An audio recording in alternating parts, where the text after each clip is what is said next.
Di barat Avdiivka, Angkatan Bersenjata Rusia telah mendapatkan kembali inisiatifnya, di mana serangan balik Angkatan Bersenjata Ukraina dapat dipastikan gagal akibat penarikan sebagian pasukan penyerangnya dari arah ini. Seperti yang dikatakan banyak pakar militer, musuh tidak punya cadangan tersisa akibat perintah penarikan yang tergesa-gesa dari komando mereka. Atau lebih tepatnya mungkin akibat jatuhnya desa Nevelskoye, ditambah situasi kritis di Pervomais dan Krasnogorovka. Jadi Ukraina yang tidak hanya kekurangan senjata dan amunisi, namun juga personil, kali ini harus lebih bijak mengirim sebagian cadangannya dari Berdiche ke daerah lainnya. Ya, seperti yang dikatakan Kementerian Pertahanan Rusia, pasukan Rusia saat ini telah membuat kemajuan besar lainnya, yaitu di sepanjang Pervomais hingga Krasnogorovka.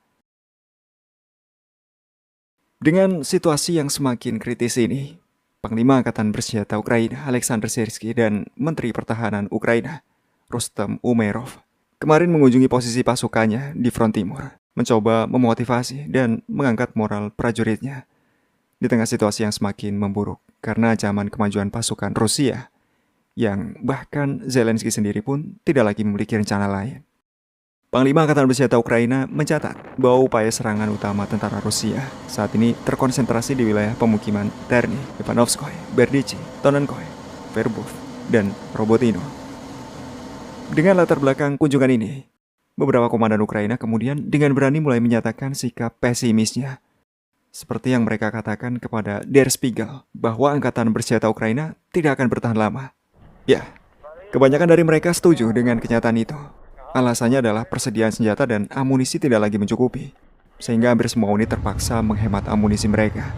Beberapa unit Ukraina saat ini hanya dapat mempertahankan posisinya dan menunggu pihak Rusia menyerang dengan kekuatan penuh. Ini juga dikatakan oleh seorang komandan artileri mereka di dekat Ugledar. Kami tidak akan bisa bertahan lama seperti ini. Sementara itu, rencana mobilisasi Ukraina dikatakan masih terus berlanjut.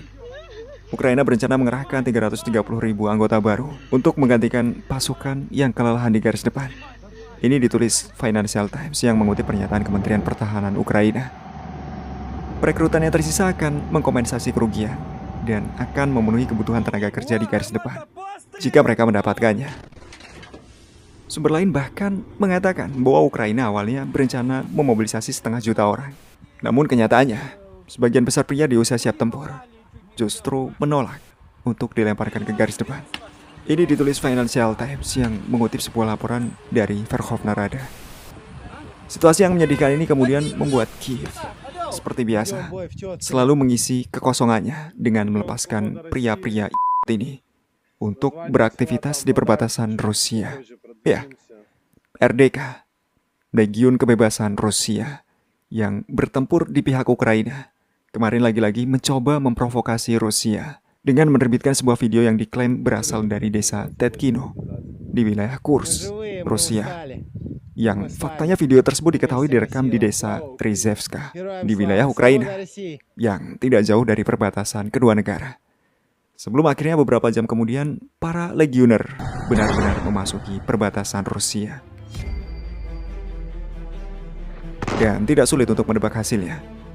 Kelompok amatir tersebut kemudian dibombardir dengan cukup telak oleh pasukan gabungan Rusia.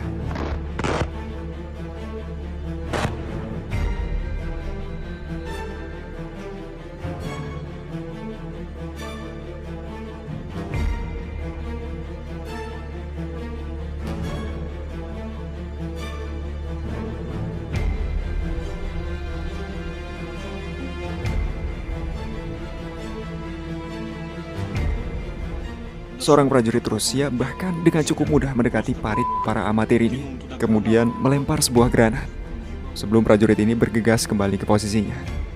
Akibat keberanian pejuang tersebut, beberapa militan Ukraina dilaporkan tewas dan yang lain luka-luka. Total kerugian Angkatan Bersenjata Ukraina dikatakan berjumlah lebih dari 1.500 militan, di mana sekitar 500 personil dikatakan tidak dapat diselamatkan. 18 tank dan 23 kendaraan tempur lapis baja juga dikatakan hancur selama pertempuran. Jadi alih-alih mengobati kesedihan Zelensky yang gagal di hampir seluruh front, kelompok amatir ini justru ikut menyia-nyiakan sumber daya manusia dan kendaraan lapis baja barat mereka. Upaya kelompok tersebut untuk mendekati desa dikatakan gagal. Mereka berhasil dipukul mundur dan sedang mengevakuasi para personilnya dari perbatasan untuk sekali lagi melarikan diri menuju sabuk hutan atau berlindung di antara rumah-rumah penduduk. Hari ini pembersihan di desa tersebut terus berlanjut. Korban tewas di Belgorod dilaporkan terus bertambah. Laporan terbaru mengatakan ada 3 warga sipil yang tewas dan 9 lainnya luka-luka.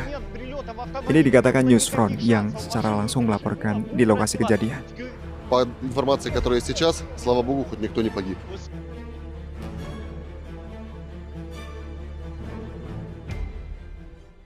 Laporan selesai. Silahkan berdiskusi dan libatkan diri kalian dalam proyek admin membangun channel ini bersama dengan beberapa orang-orang hebat ini.